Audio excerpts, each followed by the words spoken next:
L'éditorial du Figaro. Esprit de Noël par Laurence de Charette.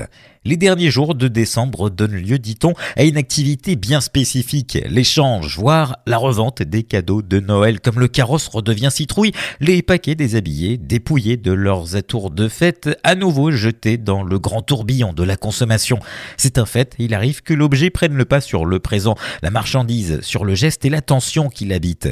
De Noël, dit-on aussi, on ne célébrerait plus aujourd'hui que la dimension festive dont on ne sait plus très bien ce qu'elle contient, sans les tourments des différents gouvernements qui nous ont occupés. Nul doute en effet que les débats eussent encore tourné en cette période de l'année autour de l'inopportunité des crèches dans les lieux publics ou de la nécessité d'inventer des mères Noël et des généraux hiver, histoire de se débarrasser de nos vieux santons et de leur poussière patriarcale.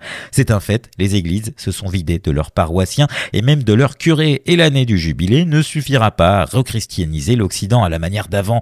Au pied du sapin, pourtant, demeure un émerveillement, celui des enfants devant ces présents tombés du ciel ou de la cheminée, apportés, quoi qu'il en soit, par des mains anonymes et généreuses, plein d'une mystérieuse promesse d'infinie réminiscence des trésors déposés par les rois mages au pied d'un nouveau-né pour célébrer sa royauté, persistance envers et contre toutes les théories les plus brillantes de la modernité, de l'idée folle de la gratuité du monde et de la grandeur cachée dans l'être qui l'accueille. Si petit soit-il, le cadeau comme une préfiguration des échanges merveilleux entre l'homme et son Dieu, celui des grands également, qu'ils soient ou non croyants. À tous, la nativité que depuis des siècles on célèbre par un rassemblement de familles souffle un chant de concorde, un air de liesse, des notes de liberté, écho de l'âme réconciliée avec son état premier que Dickens a tant aimé nous raconter.